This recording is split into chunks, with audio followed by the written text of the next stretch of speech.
तो हेलो दोस्तों, आप सभी का स्वागत है आपके अपने यूट्यूब चैनल राज्य का। सिम कार्ड से रिलेटेड जो नया नियम आया उसके बारे में आज सारी बात को हम लोग सीखने जा रहे हैं। आज का हमारा टॉपिक है कि क्या सिम कार्ड के लिए क्या नया नियम कानून भारत में आया है और सिम कार्ड को हम लोग कैसे खरीदेंगे।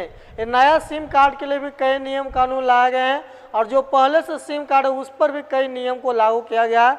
ये सारी तमाम बातों को आज के इस वीडियो में हम लोग आसान भाषा में, सरल भाषा में बिल्कुल समझेंगे। इस नियम कानून के आने का उद्देश्य यह है कि एक व्यक्ति है जो अपने नाम पर केवल अपने डॉक्यूमेंट पर 685 सिम को खरीदे हुए थे, इसलिए भारत सरकार एक नया नियम लाई है और इस नियम के दौरान जो भी व्यक्ति रहेंगे उनको सिम कार्ड, एक डॉक्यूमेंट पर कितना सिम कार्ड देना चाहिए, आप सिम कार्ड कैसे ले सकते हैं, इन तमाम चीज़ों को लाया गया है। इसलिए लाया गया है क्योंकि एक ही व्यक्ति अपने केवल नाम पर 685 सिम को लिए थे। अरे इतना रिचार्ज महंगा है आज के डेट में कि एक सिम को चलाना बहुत टफ है। आप इतना मनी सिम कैसे चला पा रहे हैं? तो इससे तमाम सारी और भी कई बात को देखते हुए सरकार ने एक नया नियम लाया, सिम कार्ड से रिलेटेड नियम, जिसमें आपको किसी भी प्रकार का यदि कोई परेशानी होता है, दिक्कत होता है तो उसके लिए कई वेबसाइट का बनाया गया है। उस वेबसाइट पर आप अपना कंप्लेंट, शिकायत दर्ज कर सकते हैं। भारत में जितने भी शहर हैं सभी शहर में 134 मोबाइल फोन डेली छिना रहे हैं। 34 हो गया, 50 हो गया, 51,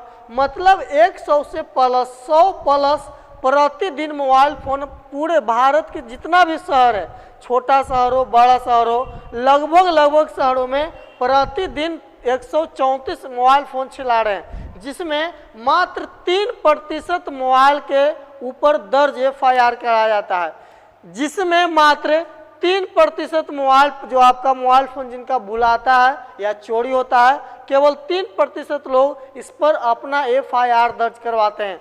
बाकी सोचिए 134 लोगों का मोबाइल छिना रहा है, जिसमें मान के चले कि 100% है तो केवल 3 लोग कंप्लेन कर पा रहे हैं। अब देखिए, यदि 3 ही लोग कंप्लेन कर पा रहे हैं, इससे रिलेटेड सारी तमाम बातों को आपको बताया गया है कि आखिर 3 ही व्यक्ति FIR क्यों कर पा रहा है। ऐसा हो सकता है कि वो FIR करने का मन भी करता होगा, बेचारा थाना में 4 दिन टहला, FIR नहीं किया, कई कारण के कारण FIR व्यक्ति नहीं कर पाता है। तो इन तमाम चीज़ों को देखते हुए भारत सरकार ने अपना एक वेबसाइट लाया और उस वेबसाइट पर आप आसानी से किसी भी कंप्लेन को दर्ज कर। FIR का फुल फॉर्म होता है फर्स्ट इंफॉर्मेशन रिपोर्ट। भारत सरकार ने सिम कार्ड से रिलेटेड कई नियम को लाए हैं। सारे नियम को हम लोग अब देखते हैं लाइन बाय लाइन करके। पहला नियम कानून है कि यदि कोई सिम बेचने वाला व्यक्ति है, वो सिम बेचने वाला व्यक्ति को अपना रजिस्ट्रेशन कराना होगा। जिस प्रकार से हम लोग कॉलेज में, स्कूल में पढ़ते हैं तो उसके लिए हम लोग रजिस्ट्रेशन कराते हैं कि हाँ हम इसी के स्कूल के विद्यार्थी हैं, रजिस्ट्रेशन रुपया है इतना। तो उसी प्रकार से जो व्यक्ति सिम कार्ड बेचता है सभी व्यक्तियों को रजिस्ट्रेशन करवाना होगा। रजिस्ट्रेशन इसलिए करवाना होगा ताकि हमें पता चले कि आप किस किस सिम को बेच रहे हैं और इसके साथ साथ हमें पता चले कि किस किस व्यक्ति को आप ये सिम कार्ड दे रहे हैं। इस सारी बातों से रिलेटेड उसको क्या करवाना होगा, रजिस्ट्रेशन कराना होगा, जो व्यक्ति सिम कार्ड बेच रहा है। अब कोई के मन में आता है कि हम रजिस्ट्रेशन करवाएं कि ना करवाएं, उसके लिए भी कई नियम कानून। अब देखते हैं कि रजिस्ट्रेशन कराने से किसको क्या फायदा होना है। रजिस्ट्रेशन कराने से फायदा यह होगा कि कंपनी को ये बात पता रहेगा कि हम किस दुकान में किस व्यक्ति को कितना सिम दिए, 200 दिए, 100 को दिए, 50 को दिए, एक कंपनी को पता रहेगा और कौन कौन वाला नंबर वो व्यक्ति को हम दिए। तो इससे हमको जानना ही आसान हो जाएगा कि हम किस दुकान में ये नंबर के सिम को दिए और वो दुकानदार का नाम क्या था, रजिस्ट्रेशन से निकालेंगे, और वो दुकानदार किस व्यक्ति को सिम दिया ये भी हम आसानी से निकाल सकते हैं। इसीलिए सभी दुकानदारों को क्या करवाना होगा, रजिस्ट्रेशन कराना होगा, जिससे सिम कार्ड वाली जितने भी कंपनियां हैं, जियो है, एयरटेल है, वोडाफोन है, BSNL है, जितने भी कंपनियां हैं सभी को पता चले कि हम किस व्यक्ति को सिम कार्ड दिए हैं, यानी किस दुकान में दिए हैं, और दुकानदार के पास रिकॉर्ड रहेगा कि हम कौन व्यक्ति को सिम कार्ड दिए। आप दुकानदार हैं, आप रजिस्ट्रेशन नहीं करवाते हैं तो आपको 10 लाख रुपया जुर्माना देना होगा जब कभी भी आप जांच में धरा जाइएगा तब, और 3 साल की सजा आपको हो सकता है। तो रजिस्ट्रेशन का एक फी होगा, नॉर्मल फी होगा, जिस पर आप रजिस्ट्रेशन अपना करवा लीजिए। नहीं करवाते हैं तो आपको 10 लाख रुपया जुर्माना आपको सरकार लेगी और साथ ही साथ 3 साल की सजा होगी। क्योंकि सरकार जितने भी नियम कानून लाते हैं ये सभी देशवासी जितने भी लोग रह रहे हैं सभी लोगों के लिए अच्छा है, बेहतर है, क्योंकि इससे सभी व्यक्तियों को सहायता है। अब सोचिए हमारा कोई दूसरा को व्यक्ति मोबाइल चुरा लिया तो हमको पता रहेगा कि हम कौन दुकान में से सिम लिए हैं, वो दुकानदार को पता रहेगा कि हम कौन कंपनी के सिम आपको दिए थे, और जिससे जानना ये आसान हो जाएगा कि हमारे मोबाइल के जा पड़ी है। तो इससे हम लोग सारे चीज़ को जानकारी प्राप्त कर सकते हैं। हम लोग देखें कि 10 लाख रुपया जुर्माना, 3 साल की सजा होगा। यदि आप कोई सिम बेचने वाले दुकानदार हैं तो आपको उस सिम कार्ड का केवाईसी करना होगा। केवाईसी तब तक आप नहीं करेंगे जब तक सिम चालू नहीं होगा।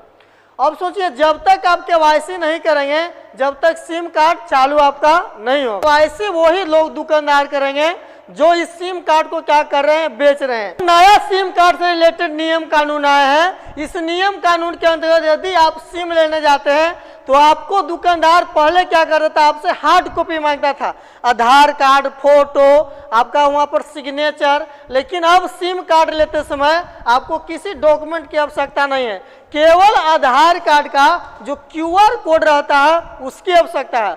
मतलब यदि दुकानदार आपसे कहता है कि आप अपना आधार कार्ड दीजिए तब सिम देंगे, उसको आधार कार्ड भी नहीं देना है, केवल और केवल QR कोड देना है, और इस QR कोड के अलावा उसको कुछ नहीं देना है। पहले जो हम लोग सिम कार्ड लेते थे उस सिम कार्ड लेते समय हमको हार्ड कॉपी देना पड़ता था। हार्ड कॉपी में फोटो दीजिए, आपको कुछ फॉर्म वगैरह भरा था तो उसमें सिग्नेचर करिए, ये तमाम चीज़ को अब नहीं देना है। उसमें वोटर ID कार्ड, आधार कार्ड दीजिए तब जाकर आपको सिम कार्ड मिलता था। अब सिम कार्ड को लेने के लिए ना तो हमको आधार कार्ड की ज़रूरत है, नहीं आपका फोटो का ज़रूरत है, नहीं किसी चीज़ का ज़रूरत है। सिर्फ आधार कार्ड का QR कोड रहेगा, आपको सिम कार्ड आसानी से मिल जाएगा। जो पहले उतना मनी डॉक्यूमेंट जमा कर लेते थे, वो डॉक्यूमेंट से होता क्या था, वो व्यक्ति जो दुकानदार सिम बेच रहा है वही दुकानदार सिम के डॉक्यूमेंट के सारा रख लेता था। अब जब भी कोई भी व्यक्ति दूसरा फालतू व्यक्ति गया, कहा कि हमको सिम कार्ड दे दीजिए, तो आप ही का फोटो रहता था और आप ही का आधार कार्ड, वही आधार कार्ड से होकर आप ही का आधार कार्ड, आप ही का फोटो, लेकिन सिम कोई और यूज कर रहा है। तो इससे बचने के लिए सरकार ने नया नियम लाया कि केवल आधार कार्ड का QR कोड, मतलब हार्ड कॉपी लगेगा ही नहीं, सॉफ्ट कॉपी, वो QR कोड दे दीजिए, अपना काम वो कर लेगा। जिस प्रकार से पेटीएम में QR कोड स्कैन, पूरा डिटेल आपके मोबाइल में, पूरा पैसा होकर अकाउंट में, उसी प्रकार से इस QR कोड के द्वारा आपके बारे में सभी चीज सरकार जान सकती है कि इस व्यक्ति का नाम क्या है, घर कहाँ है, और तमाम जानकारी सरकार आपसे इसे प्राप्त कर सकती है। ये जो नियम लागू होगा ये आपका 1 अक्टूबर 2023 से लागू होगा। मतलब आज से कुछ दिनों के बाद ये नियम, आपका नया वाला नियम लागू हो जाएगा। मतलब 1 अक्टूबर के बाद यदि किसी भी प्रकार के आप सिम कार्ड खरीदने जाते हैं तो आपको आधार कार्ड देने की आवश्यकता नहीं है, फोटो देने की आवश्यकता नहीं है, किसी प्रकार का ऑन डॉक्यूमेंट देने की आवश्यकता नहीं है, केवल आधार कार्ड का QR कोड। नियम कब से लागू होगा? 1 अक्टूबर 2023 से। यह नियम कानून आया इसलिए आया कि पहले एक ही व्यक्ति केवल एक डॉक्यूमेंट पर कई सिम को खरीद लेता था। जो इस नया नियम में सरकार लाई है कि आपको एक डॉक्यूमेंट पर एक सीमित सिम ही दिया जाएगा 1 साल में, आपको ज़्यादा सिम लेने की आवश्यकता नहीं है, क्योंकि एक व्यक्ति कितना सिम का यूज करेगा, रिचार्ज इतना महंगा।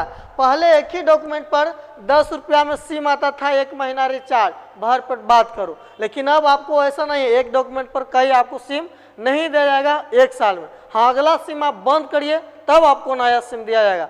बंद कैसे करना है, तमाम चीज को हम लोग यहाँ से सीखेंगे। सिम कार्ड से सुरक्षा से रिलेटेड सरकार ने अपना एक वेबसाइट लॉन्च किया है जो सुरक्षा के लिए, जिसका नाम है संचार साथी पोर्टल। इस संचार साथी पोर्टल जो वेबसाइट है, इस वेबसाइट में आपको आपका सिम खो गया है, आपका मोबाइल खो गया है, आपका मोबाइल चोरी का है कि नहीं, आपके नाम पर कितने लोग सिम कार्ड यूज कर पा रहे हैं, आपके नाम तक अभी तक कितने सिम कार्ड खरीदे गए हैं, इन तमाम चीज की जानकारी इस वेबसाइट से जानकारी प्राप्त कर सकते हैं कि हमारे डॉक्यूमेंट पर कितने सिम कार्ड खरीदे गए हैं। इन तमाम चीजों की जानकारी आप इस वेबसाइट से पता कर सकते हैं। इस वेबसाइट की सहायता से आप क्या क्या कर सकते हैं? इस वेबसाइट की सहायता से आपका EMI नंबर रहता है, आपका फोन का EMI नंबर रहता है। जब भी आपका फोन लें तो आप फोन लेते समय अपने मोबाइल में *#06# इतना नंबर को आप जैसे ही अपने फोन में डालेंगे नया मोबाइल लेते समय, तो आपको IMEI नंबर देगा। IMEI नंबर के द्वारा आप इस वेबसाइट पर जाकर अपने मोबाइल को ब्लॉक कर सकते हैं, अपना सिम कार्ड को ब्लॉक कर सकते हैं। आप ये भी जानकारी प्राप्त कर सकते हैं कि आपका मोबाइल चोरी हुआ है तो उसका लोकेशन क्या है। अब कहीं पर जाने की आपको जरूरत नहीं है, केवल इस वेबसाइट पर जाइए, यहाँ पर सारी तमाम चीज की जानकारी आप ले सकते हैं। आप इस वेबसाइट पर अपना नंबर ब्लॉक कर सकते हैं। जब आपका मोबाइल मिल जाता है तो अपने नंबर को अनब्लॉक भी कर सकते हैं। आप अपने मोबाइल को भी अनब्लॉक कर सकते हैं, सिम कार्ड को भी ब्लॉक कर सकते हैं, सिम कार्ड को भी अनब्लॉक कर सकते हैं। ये बहुत अच्छे वेबसाइट ला गया है। इसमें कई चीज के बारे में बताया गया जिसके बारे में हम लोग डिटेल अभी सीखेंगे। आप अपने मोबाइल में दो चीज की जानकारी अवश्य लें नया मोबाइल खरीदते समय। पहला IMEI नंबर, उसके लिए *06#। उसके बाद SAR, ये क्या बताता है? ये बताता है कि आपका मोबाइल कितना रेडिएशन निकालता है। तो रेडिएशन के जांच के लिए आप *07# कर सकते हैं। इसी के द्वारा आपको मोबाइल के बताएगा कि मोबाइल के द्वारा कितना इससे रेडिएशन निकल रहा है।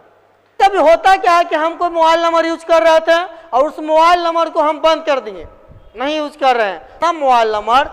यदि आप अपना मोबाइल नंबर बैंक में अकाउंट में दे दिए तो आपका नंबर तो सेम था लेकिन आपने यूज नहीं किया। यदि आपका OTP गिरता है किसी प्रकार का बैंक से तो उसके मोबाइल पर जाएगा, क्योंकि आपने सिम बंद कर दिया, आप उस सिम का यूज नहीं कर पा रहे हैं। अब सोचिए यदि आपके इस मोबाइल से गूगल पे, फोन पे, पेटीएम बना हुआ है तो वो व्यक्ति आसानी से फ्रॉड करके आपके पैसा को निकाल सकता है। इसीलिए ये नया नियम के अनुसार यदि आपके पास कोई पुराना सिम था जिसका यूज आप करते थे लेकिन अब नहीं करते हैं, इस वेबसाइट पर जाकर उसे ब्लॉक कर दे। यदि आपका ये मोबाइल अकाउंट से जुड़ा हुआ होगा तो सब पैसा गोल हो जाएगा, तो लोल नियन हो जाएगा मुँह। OTP का फुल फॉर्म होता है वन टाइम पासवर्ड। देखिए, संचार साथी पोर्टल को आप जैसे ही ऑन करेंगे तो इस प्रकार से आपको संचार साथी पोर्टल ऑन होगा। इसमें आप मोबाइल को ब्लॉक कर सकते हैं, मोबाइल मिलने के बाद अनब्लॉक कर सकते हैं, आप अपने सिम कार्ड को ब्लॉक कर सकते हैं, तमाम चीज़ को आप उपयोग कर सकते हैं। आप अपने मोबाइल के गूगल में सर्च करेंगे संचार साथी पोर्टल, ये वेबसाइट आपको आ जाएगा यहाँ पर। मतलब यदि आपका मोबाइल खो जाता है या किसी प्रकार की परेशानी होता है तो आप इस वाले वेबसाइट पर जाएंगे तो आपको यहाँ पर कई चीज़ को मांगा जाएगा जिसको आप भर देंगे और आपको काम हो जाएगा। उसके बाद जो यहाँ पर लॉगिन दिया गया है, ये दो आप पक्का यूज करेंगे। यदि आपका मोबाइल भूला जाता है, सिम भूला जाता है या किसी प्रकार के कोई परेशानी आता है, कोई चुरा लेता है, तो ये दो आपके लिए इम्पोर्टेंट है। यही दो के द्वारा ये सभी चीज़ की जानकारी प्राप्त किया जाएगा। इसमें जो और कई 5 प्रकार के इसमें फॉन्ट बनाए गए हैं, इसमें सभी का यूज आप कर सकते हैं। आप सभी को एक अपने मोबाइल में ये वाला चीज़ होना चाहिए, संचार साथी पोर्टल, जिसमें आप सभी चीज़ को देखेंगे। यहाँ से आप आसानी से किसी भी चीज़ के बारे में प्राप्ति कर सकते हैं कि आपका मोबाइल भुला है तो मोबाइल अभी कहाँ है, लोकेशन क्या है, तमाम चीज़ की जानकारी आप इस वेबसाइट की सहायता से ले सकते हैं। हमारे भारत के श्री असनवी वैष्णवी जी अभी वर्तमान में रेल मंत्रालय यानी कि रेल मंत्री हैं और संचार मंत्रालय दोनों के हेड हैं। तो आज का वीडियो आपका यहीं तक रहेगा। मिलते हैं हम लोग किसी नेक्स्ट वीडियो में, तब तक के लिए बहुत बहुत धन्यवाद।